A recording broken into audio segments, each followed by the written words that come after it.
कितना सुंदर शिव महापुराण की कथा में तुमरुका जी चंचुला देवी को कह रहे, किसी मंदिर में नगाड़ा नहीं बजा सकते, मत बजा। किसी मंदिर में घंटा नहीं बजा सकते, मत बजा। किसी मंदिर में मंजीरा नहीं बजा सकते, मत बजा। किसी मंदिर में जाकर ढोल नहीं बजा सकते, नगाड़ा नहीं बजा सकते, मत बजा। पर शिव पुराण की कथा कहती है 5 ऐसे हैं जिनके चेहरे पर यदि आपके द्वारा मुस्कुराहट आ जाए तो समझ लेना कि आपकी जिंदगी नगाड़ों से, ढोल से, मंजीरे से और खुशियों से भर गई। 5 ऐसे। पहले नंबर पर है मां, दूसरे नंबर पर है पिता, तीसरे नंबर पर है बेटी, चौथे नंबर पर है बहू और 5वें नंबर पर है शिव का भक्त।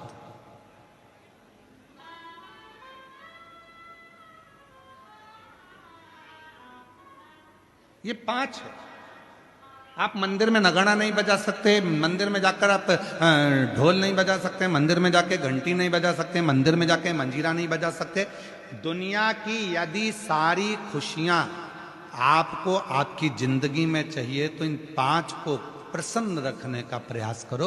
इनके चेहरे पर स्माइल होना चाहिए। तुम्हारे घर के बुजुर्ग माँ, तुम्हारे घर के बुजुर्ग पिता, तुम्हारे घर के अंदर रहने वाली बेटी, तुम्हारे घर में आने वाली बहू और तुम्हारे घर में आने वाला कोई शिव भक्त जिससे तुम मिलो, उसके चेहरे पर प्रसन्नता होना चाहिए। समझ लेना कि तुम्हारी जिंदगी की सारी तरक्की तुम्हारे सामने।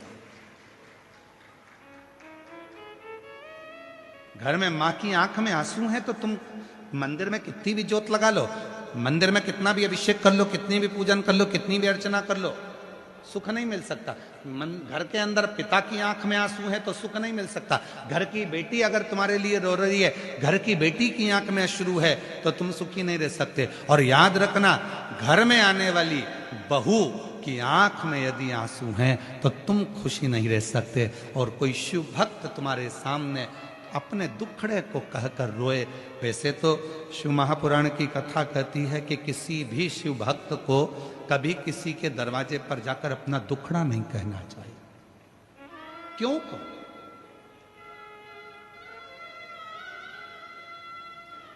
कभी किसी शिव भक्त को अपना दुखड़ा कभी किसी के सामने जाकर नहीं कहना चाहिए। जो शंकर भगवान को 1 लोटा जल चढ़ाते हैं, जो शिव जी की आराधना करते हैं, जो शिव की साधना करते हैं, जो शंकर की भक्ति में डूबे रहते हैं, जिन्होंने शिव महापुराण की कथा पर अटूट भरोसा कर लिया, विश्वास कर लिया, दृढ़ता कर ली, जैसे आप सब लाखों की संख्या में आए हो कथा को श्रवण करने के लिए, आपके अंदर विश्वास है मैं अगर कथा सुनूंगी 7 दिन पंडाल में बैठकर कथा का तत्व ग्रहण करूंगी और वहां की मिट्टी को अपने हृदय से लगाऊंगी, निश्चित है 3 महीने में मेरा बाबा मेरी झोली भरेगा। यदि तुम्हारे भीतर दृढ़ता है, यदि तुम्हारे भीतर भरोसा है, यदि तुम्हारे भीतर शिव के मंत्र का, श्री शिवाय नमस्तुभ्यम का, ओम नमः शिवाय का, नमः शिवाय का, महामृत्युंजय मंत्र का, शंकर के नाम का यदि भरोसा दृढ़ है, तुम्हारे अंदर विश्वास है, तो यह मानकर चलना कि तुम्हारे को शिव की कृपा अपने आप होना प्रारंभ हो जाए।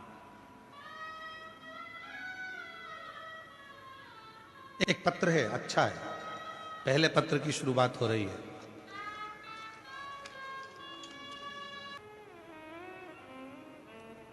मैं मीनाक्षी विजय, कोटा राजस्थान की निवासी हूं।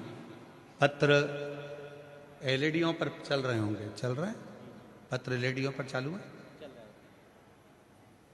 पत्र दिख रहा है एलईडीओ पे आप लोगों को? आवाज तो बोलो, ठीक है। आस्था चैनल पे भी पत्र चालू हैं। पत्रों को आप लोग टीवी के माध्यम से, एलईडी के माध्यम से पढ़ सकते हैं और शिव भक्तों का प्रेम देखिए। मैं मीनाक्षी विजय, कोटा राजस्थान निवासी हूं, एक तलाकशुदा महिला हूं। मेरा एक बेटा रुद्र विजय है जो अभी कक्षा 10वीं में एग्जाम दे चुका है। गुरुदेव, मेरे जीवन के बारे में मैं क्या बताऊं? 2020 से पहले तो ऐसा लगता था कि जीवन कुछ नहीं बचना, सब आगे क्या करूं कुछ समझ नहीं आता था। बहुत ज़्यादा परेशानी थी। किसी कारणवश 2014 में मेरा तलाक हो गया था। तब लगा बेटे को कैसे पालूंगी, बहुत परेशानी की जिंदगी जी, बहुत परेशानी। 2020 में पहली बार आपकी कथा सुनी और बाबा की कृपा से अगली कथा सुनने के लिए मैं जयपुर के इसी आनंद में जयपुर नगर में पहुंच गई। जब पिछले वर्ष आपकी जयपुर में कथा थी तब मैं कथा सुनने के लिए आई और भरोसा मैंने शिव पर किया। कभी नहीं सोचा था कि मेरी जिंदगी में मेरा गवर्नमेंट जॉब लग सकता है क्या, कभी नहीं सोचा था, कभी नहीं सोचा था।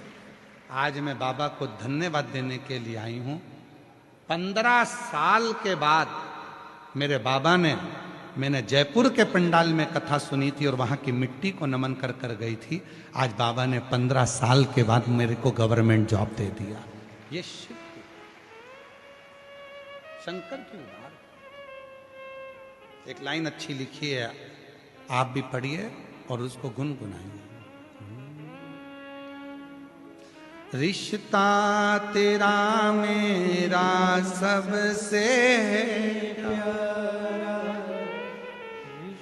आवाज नहीं आ रही आप लोगों की। रिश्ता तेरा मेरा सबसे प्यारा, तू मेरा बाबा, मैं हूँ तेरा लाला, मैं हूँ तेरा लाला। तू मेरा बाबा, मैं हूँ तेरा लाला, मैं हूँ तेरा लाला। एक संबंध, कहीं बैठी हो दीदी, अगर जहाँ बैठी हो, मीनाक्षी विजय कोटा राजस्थान से आई है, कहीं बैठी हो तो हाथ हिला सकती हैं। अगर बैठी हो, आप ही हैं, हाँ, एक बार वापिस हाथ हिला दो। हर हर महादेव, हाथ हिलाओ एक बार वापिस। आ जाओ आ जाओ, एक बेलपत्र ले जाना, आ जाओ, आ जाइए। मीनाक्षी विजय कोटा राजस्थान से हैं, कहीं बैठी हो तो आ सकते। शिव तत्व किसको कहते हैं?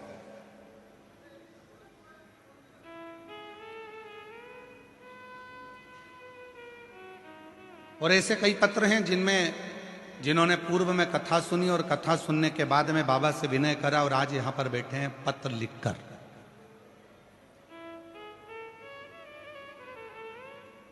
ये पूरी पुराण विश्वास की, पूरी पुराण। 5 हैं जिनके चेहरे पर मुस्कुराहट दीजिए। पहले नंबर पर है, जम के बोलो, अपने घर की मां। दूसरे नंबर पर पिता। तीसरे नंबर पर बेटी।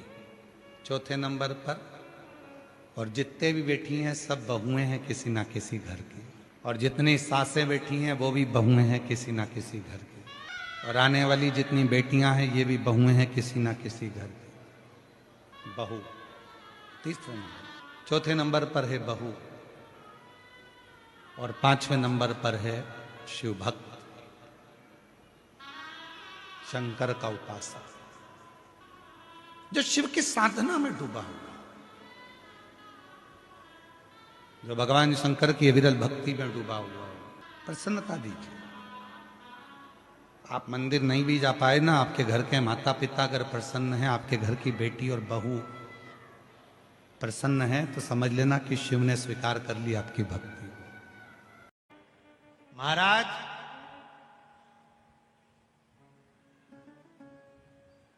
जहां पर पति और पत्नी के संबंध बेकार हो जाते हैं, विवाद हो जाता है, अदालत में बात पहुंच जाती है, परिवार वालों पर दहेज का केस चालू हो जाता है, कहीं ना कहीं किसी ना किसी रूप में कार्रवाई चालू हो जाती है, पति पत्नी में वापिस प्रेम को बढ़ाया जाए।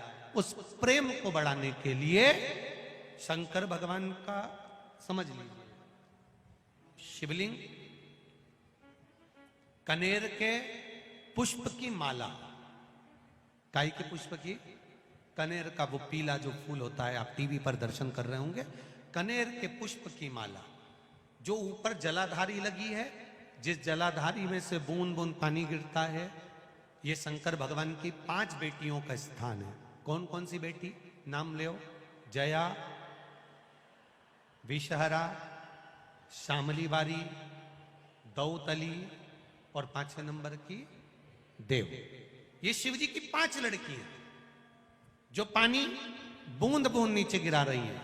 शंकर भगवान की बेटियों के स्थान से शंकर भगवान की जो ये जलाधारी है, जलाधारी अशोक सुंदरी वाला स्थान, ये जो जलाधारी है, बेटियों के स्थान से जलाधारी तक जो कनेर के माला बनाकर स्पर्श कर कर लगा देता है, शिवरात्रि के दिन प्रदोष काल के समय पर उस पति पत्नी में कितना भी झगड़ा हो रहा हो,